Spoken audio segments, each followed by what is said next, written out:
You can forget a lot of things, Foster Care Nation, but never forget this. You're listening to Unparalleled Studios. Actually, no. Foster Care Nation, listen up. This is Foster Care and Unparalleled Journey. strength for the powerless, courage for the fearful, hope and healing for wounded hearts.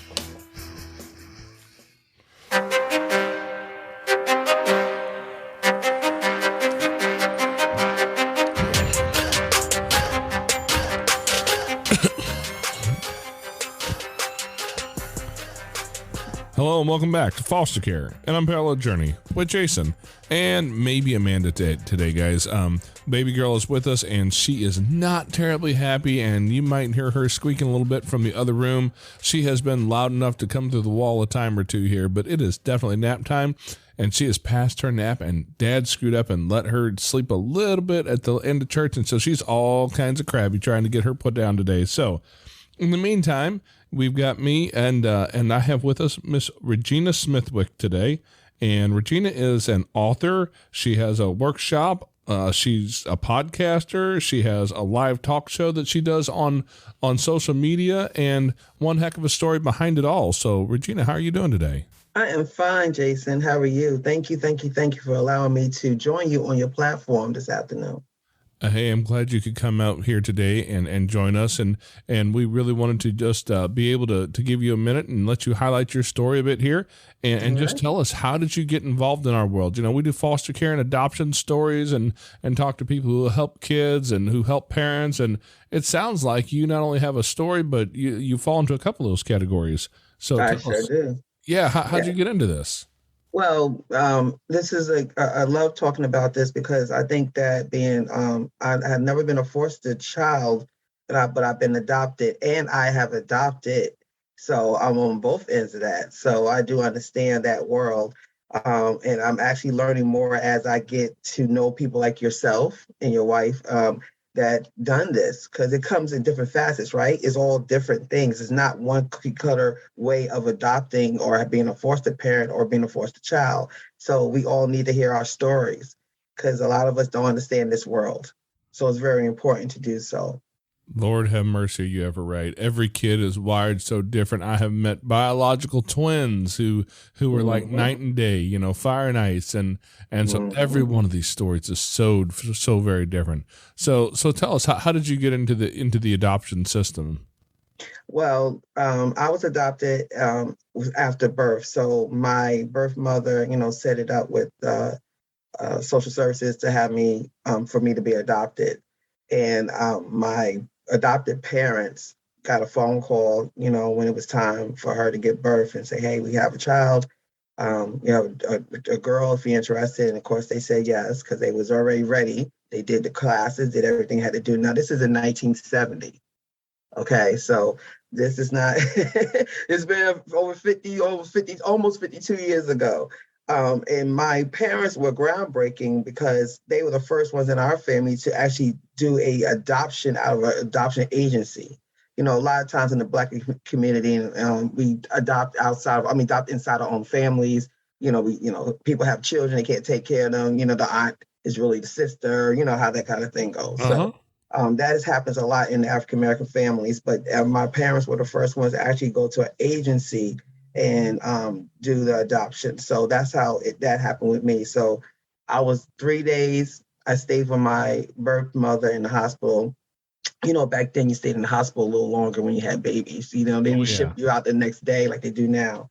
So she had a couple of days with me, and then they took me to the adoption agency in Westchester County. I was born in Harlem Hospital in New York City. And then my adoption agency was in Westchester County, probably 20 minutes up the road. And then I stayed there until the weekends. I was born on a Wednesday. I think I stayed with my mother until about that Sunday or that Saturday. And then they took me to the agency. And then a couple of days of the paperwork they had to do, I stayed at the agency for about 3 days or so. And then my adoptive parents took me home to Mount Vernon, New York, where I was raised. Majority of my raising was there. Then I moved to Jersey. So that's how I got into the system. So I was just a baby, didn't know nothing. I had to get the pieces together. just recently, last couple of years, I kind of started putting the pieces together how the whole transition happened. I knew I was adopted, but I didn't know the agency name. I didn't know where they were at. Like after I found my adopted parents, after I found my birth parents, it was only 2 years ago. When I turned 50, I did all of this. Wow. Yeah, so Yeah, that was a long time ago. Actually, I was just informed by one of my kids today that back in the 80s, red mint going, green mint stopped that long ago. And I had to explain to him, Dad was alive then. And no, it didn't. A lot of things have changed. That's not one of them, boys. That's not one of them. No, yeah, exactly. A lot of things has changed, and the adoption world has changed. I believe for the better. I believe that now the families are more intertwined. And what I mean by that is open adoptions are more common than closed. I had a closed adoption, and most back then, because it wasn't as accepted or more taboo-ish, you want to say, that people just wanted to do it and have it done with and go live their lives and don't say nothing else about it. And then you're my child, that's it. We don't need to talk about all the other stuff, Yeah. And now it's more the adopted and the birth parents are involved with the child. Like they're in their lives from day one. They just don't raise them day to day, but they are welcome to come to birthday parties and welcome to still talk to them. And that's not how it used to be. So did you ever have a chance to meet your birth mom? No, she passed away in 2007. So I didn't get a chance to meet her, but my siblings are still alive. So I have a good relationship with them right now. But my birth dad is alive, and I talk to him every day since I met him 2 years ago. Oh, wow. Wow, that's awesome. Because that was going to be my next question, because, a lot of times, not obviously every system or every situation is different, but a lot of times, you end up with kids that we've dealt with where they know who birth mom is, but birth mom does not know who birth dad is. And, that makes it kind of a challenge. And in this world, it's a whole different situation, though, with things like 23andMe and and Ancestry. That's what I used. Okay. Ancestry is where you found yours at? Yes, and you were right about that.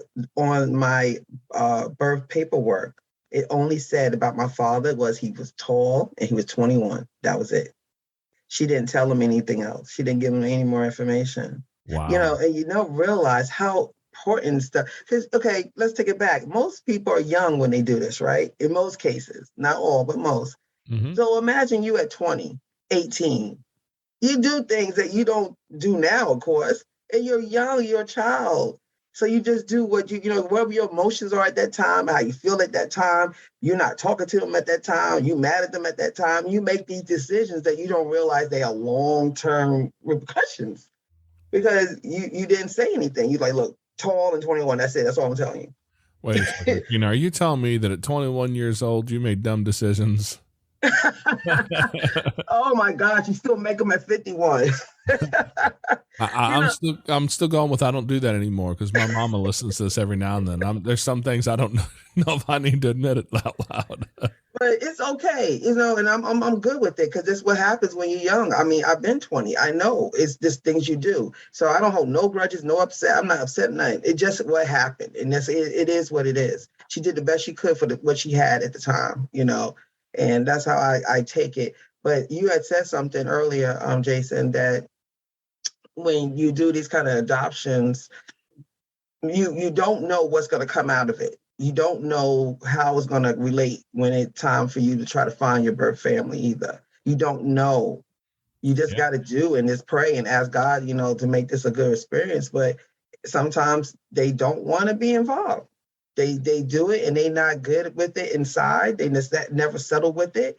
And their guilt is really does something to them. And they just like every time they see you, they remind themselves of the thing they did and they're not good with it. So it's not about you. It's not personal. It got nothing to do with you. It's got to do with them accepting what they did. And we take it and we make it personal. It's not personal. You got to put yourself in their shoes. And sometimes they made decisions on somebody else's. Their parents made them do it. Sometimes they didn't want to do it, and their parents made them do it. So you got to kind of think about how they were, and where they were at that time of their lives. That's the only thing you could do. Yeah, that happened a lot more in the past, I think, than it does in today's world. Oh, yeah. But for sure, there's a lot of that stuff where society, well, we just don't do that, or we don't talk about this, and we don't do that, and parents had more control over kids, I think, 40, 50 years ago. At least that was my experience. My parents had the amazing control of a switch, and there's a lot of things we didn't do. Yeah, it's a whole different world, like you said. So adoption, that's why I'm coming from, the old school, I guess, of adoption, you want to say.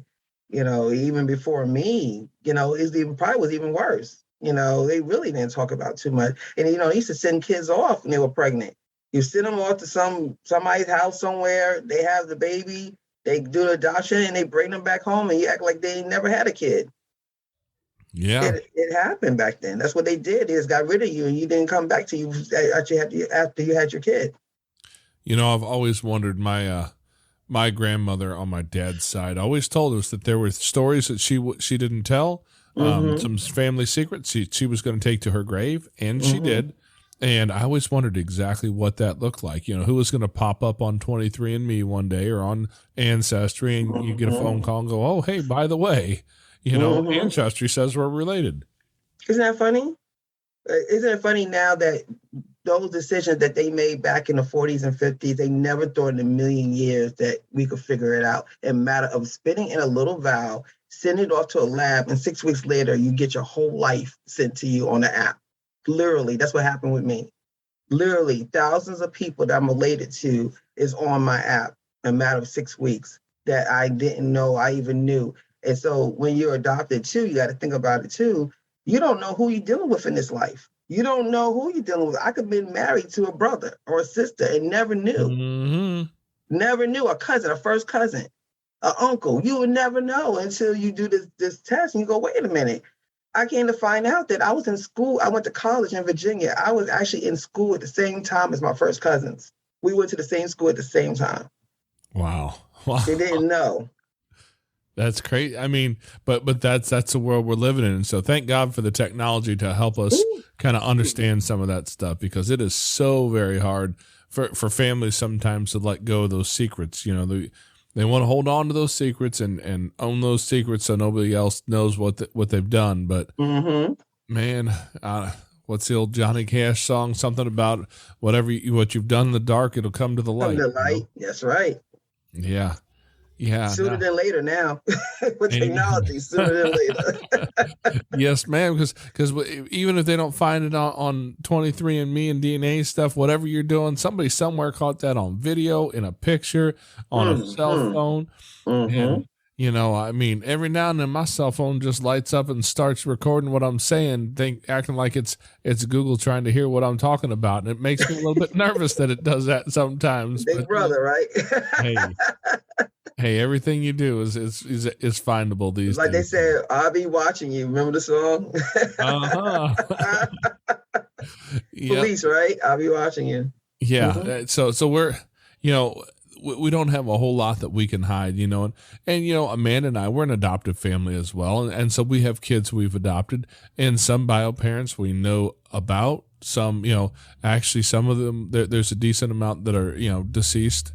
There's been a lot of this country that's just been tied up in struggles with drugs and that's, there's been a lot of overdose deaths, and I don't know about everywhere else, but the people I talk to, things like heroin is just really prevalent, and it's taken a lot of lives and left a lot of families broken in that way. And so, some of our kids have the option to spend some time with some biological family, but for the most part, we haven't had any situations where it was terribly safe and or appropriate, and we're walking those waters right now, trying to figure out what that is and for which kid, because they come from different sets of biological parents. So every situation is so different. So I know you said as an adoptive mother yourself, how have you walked that journey with your kids? Well, I only adopted my older daughter. She was actually my ex-husband's child. So I adopted her. Because her mother had some issues then herself, and she was still in amongst the family. She was kind of related somehow with my ex-husband's family, so it wasn't like she was around, but we just felt it wasn't appropriate for her at that age to be in her life because she had a lot of things happening right then. So we knew, we was like, just wait till you're 18 so you'll be old enough to deal with what you're going to have to deal with. And that was our thing. So we didn't want to keep her away. And then to tell you the truth, I didn't even tell my ex-husband I was adopted. He didn't know. I didn't tell anyone. Only people that knew was my immediate family knew, of course. But I didn't go outside of that until that was the whole point of me telling people at 50, because I went through so many emotional, I had so many issues. I had abandonment issues. I had low self-esteem. I had people-pleasing issues, validation issues. I had a lot happening with me, and I had a breakdown in 2019. And that breakdown led me to figure out what was going on with me, because I was tired of being tired. I was so tired of living the way I was living. I knew God gave me a purpose to live. I knew God gave me a reason to be here. And I didn't realize how important I was in this universe and how I was here to serve. And I needed to figure out what it was, because until then, I would have been in this unrested state and not knowing who I was. So that all led me into figuring out that the reason why I was doing all this stuff is because I wasn't good with my adoption, because I was hiding. So when you hide anything in life, you're telling yourself you don't love yourself enough to be who you are. So when you do that, it suppresses in you and it comes out. Anything you hold in you comes out somehow. It comes out in different ways, but it has to come out. There's nothing you can keep in forever. It shows in different ways. And that's how it showed in my life, by me not being happy who I was. I was trying to make people like me. And I wanted you to validate me and tell me how great I was. And I went because I didn't know how great I was. I needed somebody else to do it for me. So when you do that, you do bad selection with friends, with men. You choose the wrong people because you choose them for those insecurities, not for who you are. So that was the stem of all of that. So when I figured out who I was in God, and I was a child of God, and I figured out how important I was in this universe, everything started falling into place. And then I say, well, I need to find my birth family, because that's part of the reason why I'm doing all this, because I don't feel complete. I feel like it's a void in my life. And then when I did that, in a matter of a year and a half, literally everything you told in that bio of me just happened in 2 years or less. Because now I know my purpose. So now I'm good. And I feel I'm here to serve and help others that's in my kind of shoes. That's why I'm doing my workshop, Wring Out Your Sponge. Because my sponge was full of negativity, was full of not knowing who I was. And when I wringed out all those insecurities and all those belief systems and everything that I was holding in me for all these years, when I wringed out all that stuff, now I'm absorbing new. And now I'm able to live, and I could actually breathe, I was like, okay, I feel like I'm good. Like I know who I am now. That is a feeling I can't even describe to people, but you could tell people I could tell a difference in you. I could tell that I don't let things get to me no more. I don't take things personal no more. I understand my assignment and I understand my purpose. And being on your show is one of those things that I love to do, because I love to let people know it's okay. It doesn't matter. I'm 50 years old. Well, I was 50 when this happened. I'm almost 52 now, but it's never too late. It's never too late to know who you are. And if you're an adopted child and you're scared for some reason to find out who you are because you're worried about your adopted parents, you can't. They know, most of them know where they're from. You have that God-given right to know where you're from. Don't let anyone tell you or make them feel ashamed that you want to find out where you came from, because you were born to know where you came from.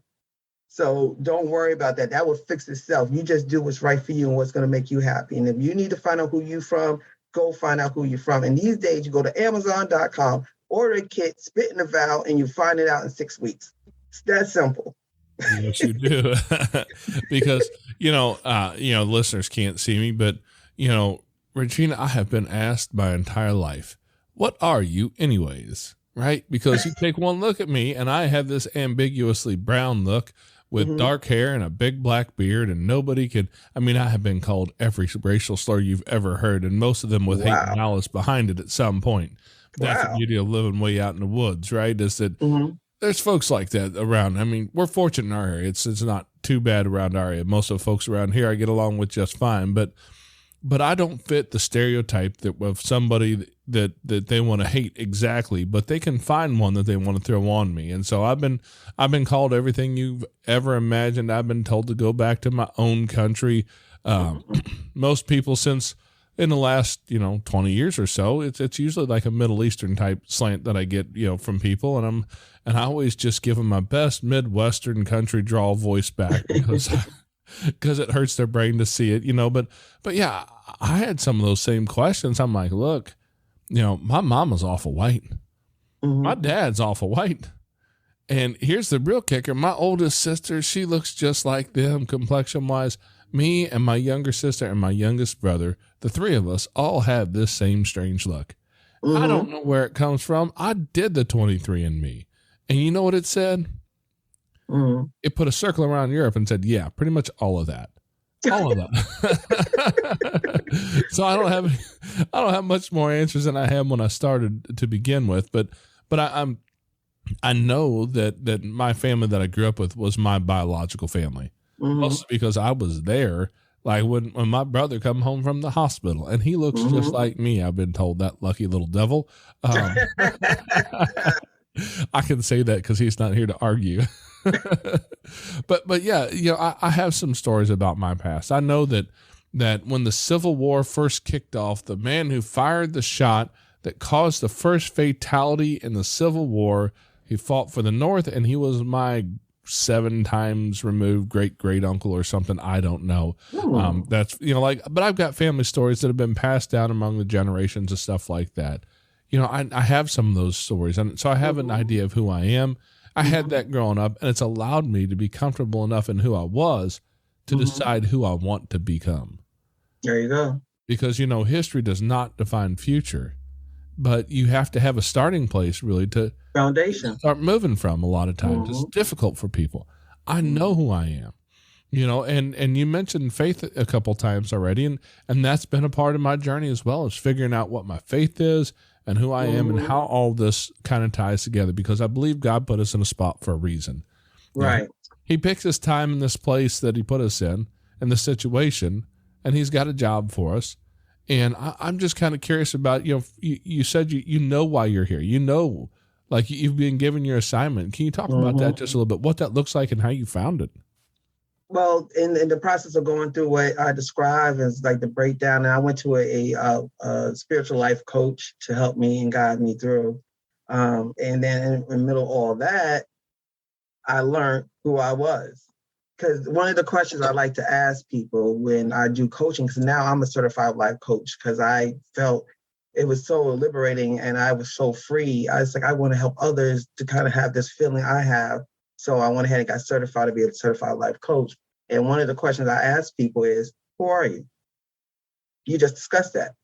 You told me who you were. Do you know a lot of people don't know who they are?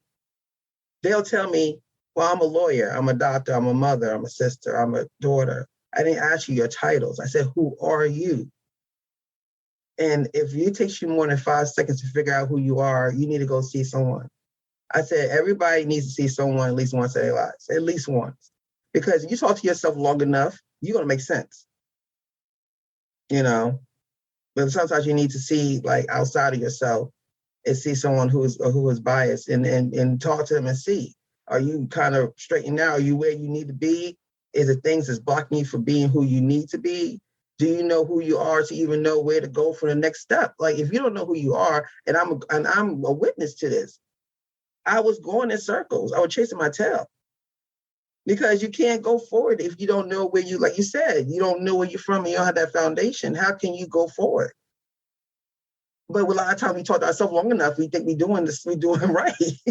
And I wasn't. And I'm trying to say everybody's the same way, but think about your life. And are you going places, or are you kind of chasing your tail? And so that was what made me go into that structure of like, okay, I'm gonna get a spiritual life coach. I'm gonna do my work. I did my work. It was hard. It was days that I didn't want to do it because that means I had to face things that I didn't want to face, but I did it.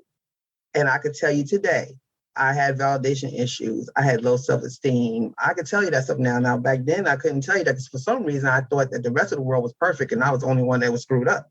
Because Welcome to after the you talk club. yourself long enough, you make yourself believe that. Because you look at people outside, they're external and it looks like they got it together. They look like they're perfect, but you didn't realize after you do your work, it's like the Matrix. I mean, literally, that movie, the way I see it now, and I see this movie now, it makes so much more sense. It blows my mind. When I looked at it before, I didn't get it. But now I see it's like a lot of biblical in the Matrix. And the Matrix tells you when you're awakened, you can't go back to sleep. It's impossible. It's impossible. So when I was awakened and when I started looking around at other people in my life, I was like, wait a minute. Like I didn't realize that y'all got issues too. It's not just me. And it makes you feel like it neutralizes everybody and it puts everybody on the same platform because I had everybody on pedestals and everybody else was like amazing and perfect. And I was the one that was screwed up. And now we all on the same level. So I see life different now. We all have something. None of us are perfect. And we shouldn't be looking at other people anyway to validate who you are. You're supposed to stay in your lane and do what you got to do for you. And the journey is beautiful because you just gain people through your journey and you learn from them and they learn from you. It's not one is better than the other. Y'all both learn from each other because somebody's better than something than the other person is and vice versa, right? That's what life is about. When I got the whole gist of how life works, now everything makes sense. So now I could go through life and understand why some people stay in longer, some people go away, some people, supposed to be there, some people are not. And I accept it. I receive it now. I get it now. And I think part of my problem is when I didn't love myself, when I grab on someone, I was trying to be so loyal to them, I kept people around too long. And that was a lot of the issues and drama in my life. I kept people around longer than they're supposed to have been there. Because I want to be so loyal to them, because the reason why I want to be loyal to them, because I didn't love me and I had to keep you around to show you that I was the greatest person because I got to please you. See how it all goes in together? Mm-hmm. So it's a whole system there, right? All because I didn't know who I was, because I didn't know where I came from. It stemmed all the way back to 1970. So what did God put you on this earth to do? He put me on this earth to, first of all, help others that's in this situation that I am in, okay? That's one of the reasons. The other reason is when I realized that I was living this life in this like rat race and turning around and chasing that tail, there's so many other people, especially women, that's living this life, and I'm here to assist them and let them know that, hey, you too deserve to live this better life. You too deserve to be happy and to be good who you are. You need to do your work. There's no way around it. You have to do your work. And I know that God, when he opened my eyes to seeing where I was at, we all here to help others. And we all got a special gift that he gives us. My gift is networking. My gift is getting people together. My gift is I've always been that type of person. I'm very social. I'm very motivating. I always like to motivate people and make people know that, hey, you can do this. Been like this all my life, but I didn't realize that was my gift. And now I'm actually in my gift right now. So now I'm able to help others to see that they are worth working on. You can do it. So that's what I'm here for. ReGina, I find that when people tell you what the purpose is and they realize that they're here to help somebody else, that's usually a good sign that they've actually found a purpose. Mm-hmm. If that purpose is to make $1 million, I'm not going to say that's necessarily your purpose. Well, $1 million is intended to I believe God gives you abundance, right? He wants you to live in abundance. Like he don't want you to be struggling. But it comes with it. It comes hand in hand. So if you're doing what God asks you to do, he's going to supply you the needs that you need to do that job. You're not supposed to be like, well, that was one of my issues too, Jason, is I was in this humble mode. Like, I was like, oh, I don't need that much. I just need a little bit because, I felt that I was doing service by humbling down.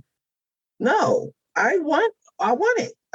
I want it because I can do more for other people if I have the sources to do. How can I do this stuff? How can I want to start a sinner, or how do I want to travel and get to other people and let them know about this good word? Because I always talk about God in my word. It don't separate. I can't separate it out. Sorry, can't. If you can't have, me as a guest or whatever, if I can't speak on it, it wasn't meant for me to be there, because I'm not going to take God out of my story. So if it's going to take travel, that takes money, that takes expenses to do stuff, I have to have the money to make it happen. So yes, I do want it, but I'm going to make sure I serve him in that. And like I said, it's at that part where no matter what you have, if you're using it to help others, I think you found a purpose. Mm-hmm. It's when you want to go make all the money so that you can be, Selfish. have the big luxury house and all the cars so everybody can come admire you, and suddenly you become your little version of a demigod over here. And I don't think that has ever been God's purpose for anybody. No. And it's a line, right? It's a line, because I believe that you should live in abundance. You should live nice. You should have nice things. But remember, who you're serving. Remember, he wants you to have good things, but remember who you're serving. I think when we start forgetting that part of it, it start taking the power and get really selfish with your stuff and forget why you're there. That's when you get the slippery slope. And that's when you end up being where you just said. Because I think you should have great things, but always keep him first in that. That's the problem I think a lot of us don't do. Yeah, I see that a lot in the generation coming up. And lest I avoid the topic of me sounding like an old man saying these kids these days, but, it seems more and more prevalent in today's society in the younger generations that I see more and more kids who have that idea that that's what they're here for. And I'm like, man, no, it took me a few decades to figure out, what I was here to do. Me too. And it has nothing to do with making, God's not interested in building my kingdom. That's what it took. It took me a while to learn that. And then suddenly I went, oh yeah, that's right. Like there's a purpose here. He gave me a job. I'm fortunate. I've worked with a friend of mine, guy I've known Joe for probably 5 years now or so. And Joe's become quite a spiritual mentor for me, and he's a guy he helped me work through the process of having a spiritual purpose statement, something to stand up to every day and put against all my decisions and say, does this fall in line with what you're here for? Is this decision? Do you really need to think too hard as to how you're going to make this decision, or have you already made this one with that idea of what your spiritual purpose in this life really is? And so it's changed a lot of me. And, so I came through a church that I did not agree with their theology, we'll say. But we'll just, I left that church. And when I got to a certain age, I decided I need to spend the next decade and a half doing everything that they said not to do. Turns out there's some great advice in that book. I'm not going to say you can't ever look at a drink of whiskey or wine or beer or you're going straight to hell, but I will say, because I don't remember reading that part, but I did read the part where it said not to be a drunkard. And I did that part too. And that was great advice to not do it. That was a horrible decision on my part. I made a good amount of those bad decisions, and I'm walking back into my own faith journey now. And so I'm curious for you, has that been something that's always been a part of your life? Or is this something that you're coming into at a new stage in life? No, it actually has been. I was raised in church. Both my parents were very into church, and we served God. We served in church. My dad was a trustee. He was an usher. He was on the male choir.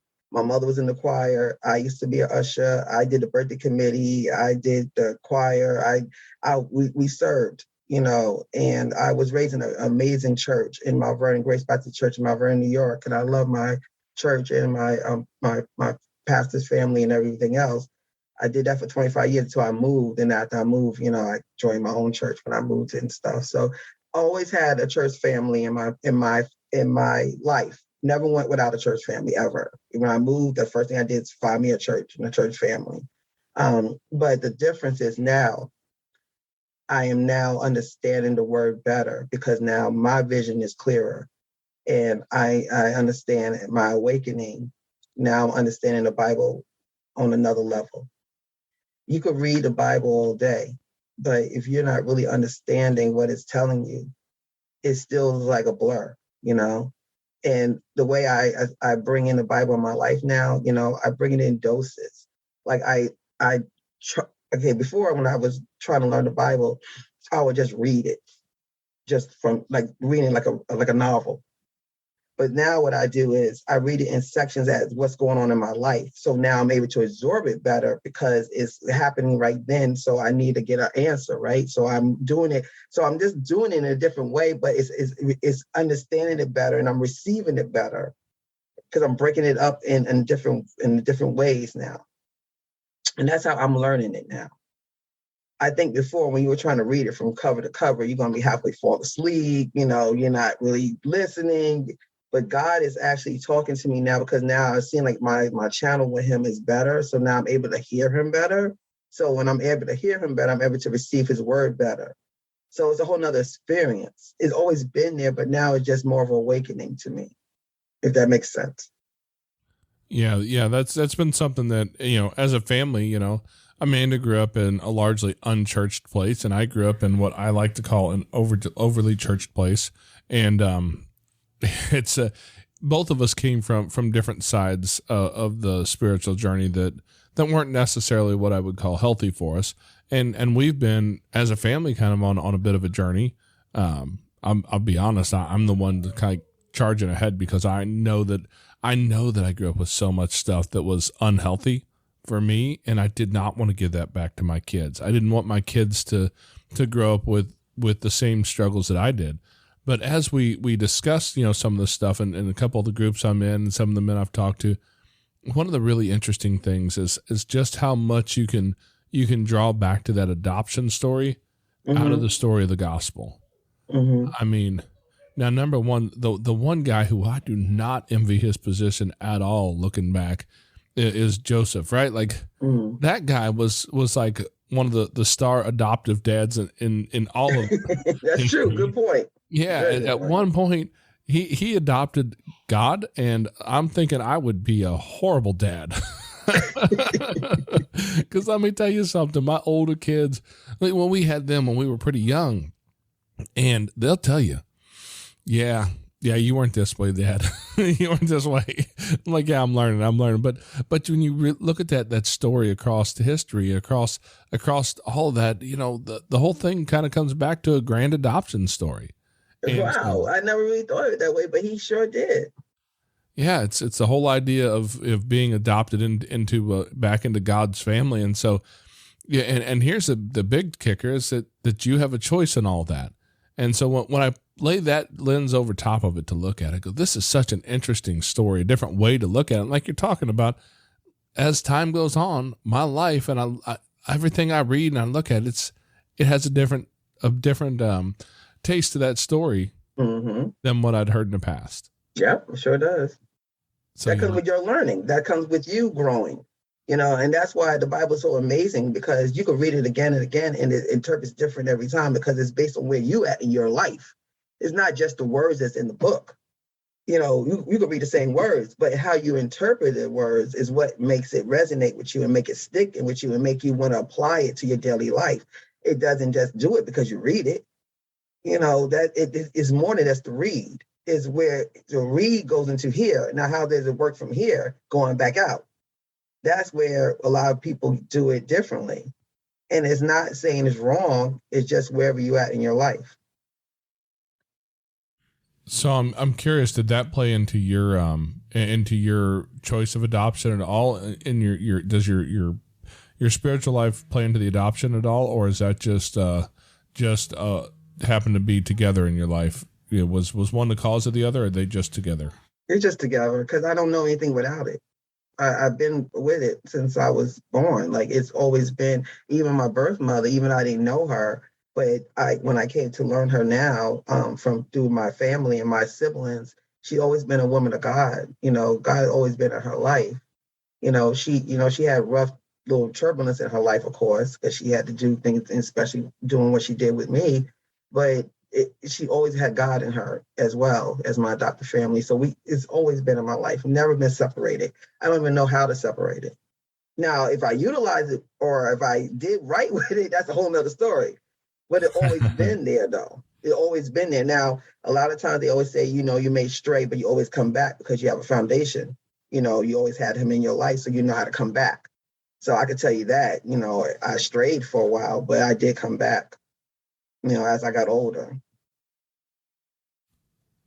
So I do think we all stray from time to time, especially when things get rough. You know, when our daughter passed away, I was very, very angry with God.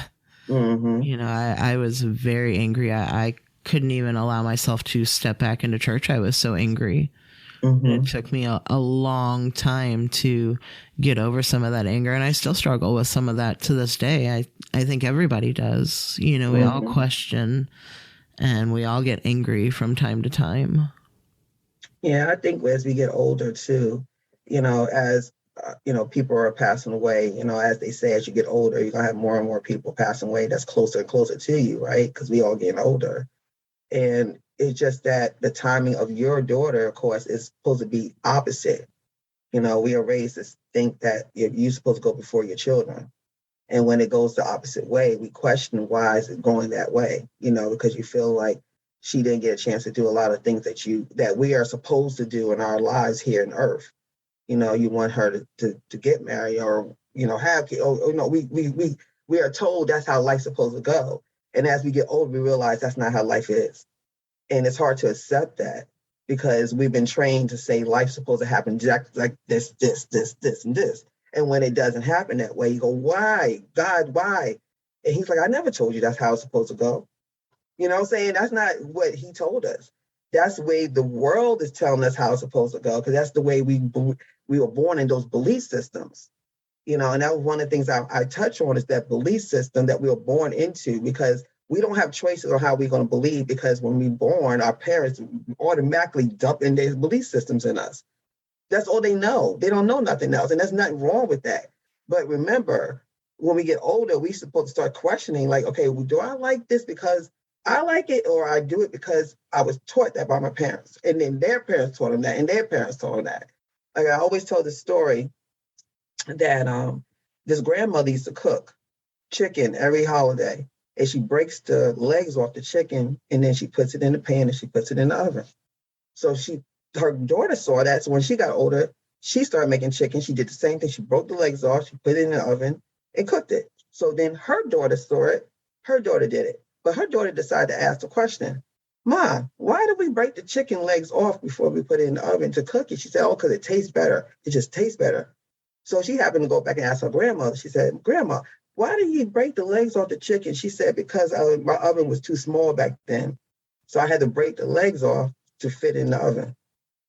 They thought it was a tradition. They thought it's because it tastes better. It was all in their head. It was only because the lady's oven was too small and she had to break the legs off for it to fit. See how we believe things and we just keep it going, but somebody decided to finally ask why, and come to find out it was just logistics. That's how we are in life. We just have belief systems that we just carry on and we think it's supposed to be that way. It's just because somebody taught somebody that somebody taught somebody that somebody taught somebody. Had nothing to do with anything else. So I think a lot of us get caught up in that stuff. And I can understand that because I wouldn't want that for me. That's heartbreaking. When you give birth to a child, you don't want it, you want to go before them. You don't want to even see that. So I got you. I totally get you, Amanda. But, you know, God is just amazing. That's how his plan is. Proverbs 3, 5, and 6, he said, not lean on your understanding, yet to lean on his. And his understanding is so much bigger than ours. We can't even touch why he does certain things. But we got to believe that it's for our better good. That's why I learned from a lot of things that happened with me. I don't question it no more, because you drive yourself crazy. Oh, absolutely. You know, my childhood was far from being great. You know, I had a really rough upbringing, and it would have been really easy for me to keep up. And I hate to say traditions, because tradition sounds like, you know, something that's great. But it would have been really easy for me to keep up those generational curses with my children. You know, but we all have choices. and you get to make those choices, but sometimes it's really hard. It is. Make those generational curses and to step away from harm and change things for your children. But I knew from growing up that was my goal, is that I was going to be a mother, but I was not going to be my mother. And it's very difficult for a lot of people, and that's where our system comes in. Is it just, we've had kiddos that, their parents were in the system and their parents and their parents, and it just keeps going and going. And hopefully, we get to break some of those. And I give it to you, because a lot of times it's hard to break, because the belief systems are really strong. They're really strong. And it's hard to break habits that you were taught was okay. It was normalized. So a lot of times, if you don't come out of your comfort zone, right? If you deal with the same people that do the same things and don't come out of it and see life differently and get exposed to different things, how do you know to change? You don't know, because that's all you do. You hang with the same people. Your family's all in the same area. You all do the same thing. How would you know anything different unless you come out of that? And that's scary. A lot of people are scared to do stuff that's not normal to them.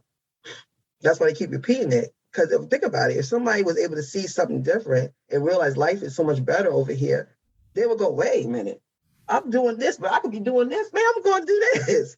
But if you don't come out of it, if you don't have no exposure to it, how would you know anything different? Well, and that's what you did. You came out of it, right? And you exposed yourself to something different, and you saw life was different. And now you're teaching your kids that. That's how you break the cycle. Absolutely. I do know that in my case, breaking that cycle was so very important to me. But in doing that, it also broke some family relationships, because, that's how my mother was raised.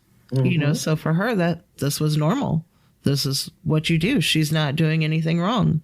And her favorite line was, well, I can't be doing that bad because you turned out so great. Well, that's not it. I changed some things in spite of the way that I grew up. So when you go to break those curses and things, it breaks relationships too. Well, you're going to lose people. Absolutely. You're going to lose people. Anything you do, change means change. And everybody's not ready to change because you're ready to change. So the ones who are not ready, you're going to lose them. But that's part of the process. You have to be ready for that. That's one of the things I had a problem with, because I want to hold on to everyone because I'm so loyal. I'm the loyal friend. And so I'm trying to hang on to everyone through all my changes. You can't. Some, and not in the mean way, you just don't deal with them on a day-to-day basis. You check on them at Christmas, holidays, birthdays. How you doing? Hope you're living well, whatever. You're not mad at them, but you can't take them with your journey. Because if you do, you're going to suffer yours. And you can't. If you have a purpose in life, your purpose is not going to, it doesn't mean you got to bring everybody with you. And that's a thing a family member can't take. They feel because you're family, you're supposed to just do no. Not when you're not doing right. Just because you're my cousin doesn't mean you out there robbing people. Like, we cousins. Well, cuz I love you, but I'm not going to jail for you. I'm not going to be doing that stuff because we cousins. That's the choice you made. That's your journey. But I don't have to do it because we blood related or even just related, period. I'm not taking that route with you. And that's a mistake the family thinks. Oh, we family think. No. I'm not going down with you. No. That's not happening. Right. And just like your mother you said your mother said, I turned out right. But it's like, Mom, I turned out right because I did my work. But I'm not going to, I give you homage because you gave me birth. And without you, I wouldn't be here. And I wouldn't have the beautiful husband and family I have. But let's get it right here. I had to do a lot of work to get where I'm at. You caught that part. I'm the beautiful husband, right? You are. Yeah, I may joke with my husband a lot and say, 3 hots in a cot and I'll get to sleep all night. But yeah, I'm with you, honey. I ain't going to jail for you. Just ain't doing it. But, I'm ride or die. No, I'm like, oh, well, I'm not riding. So, no, I'll jump out first, but that was one of the things with losing our daughter. It puts so many things into perspective for my life, the things that I was missing out on. But it also reminded me of the silly things, like that people are hung up on. And it really took my tolerance away for some of that. You know, these people coming to me, oh, I can't do this, or my dog pooped on the floor today, or this or that. I'm like, get up over it. Get up over it. There's so many things that are so much more important. And we get hung up on the little things instead of seeing the big picture. Well, see, and that's another thing, because your daughter is not going in vain, right?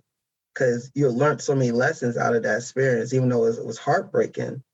But I always try to see the silver lining in clouds, you know? And I always know, like when my dad passed, you know, I was raised as the only child. So it was me, my dad, my mom, you know, that was it. And my dad, I was a dad's girl, you know? And when he left this world, I was just like, what in the world? Like, who does this? You know, who does this? Like, he was only 69. Like, what's going on here?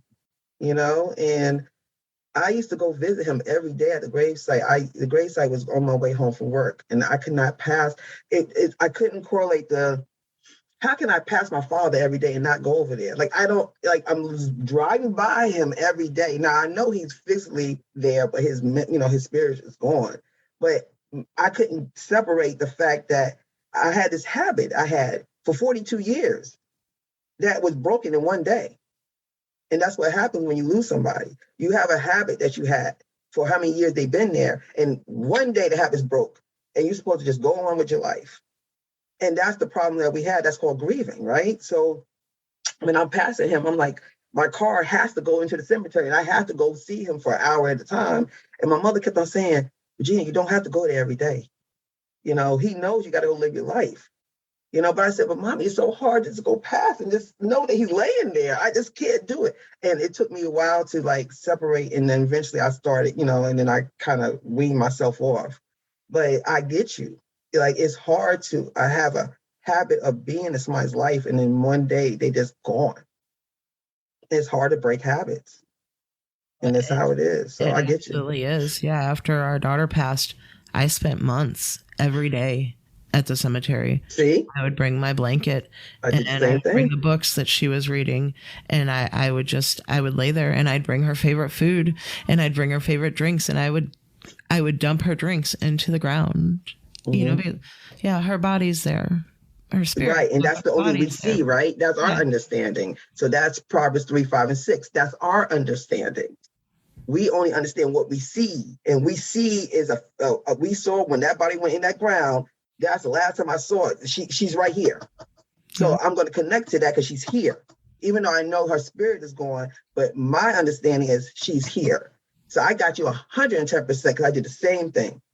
Oh, yeah. And I mean, we drive past the cemetery at least once or twice a week, you know, and when we go by, I don't stop every time now. I still visit frequently, but not like I used to. But even our children, bye, sissy, we love you, you know, because we're going by and they see that, and that's become part of our world.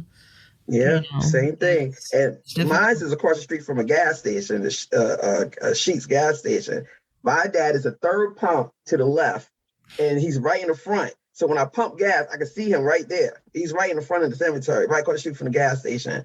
So I always used to pump right near in that third pump so I could be able to see him right there. So I feel you, Amanda. I totally feel you. And I know people think that's crazy, but you know, everybody got to do what's right for them to make them feel better about their situation. So nobody's wrong with this. It's just when you do what you's right is for you. Well, and I firmly believe where you cannot have grief without having love. That's a good point.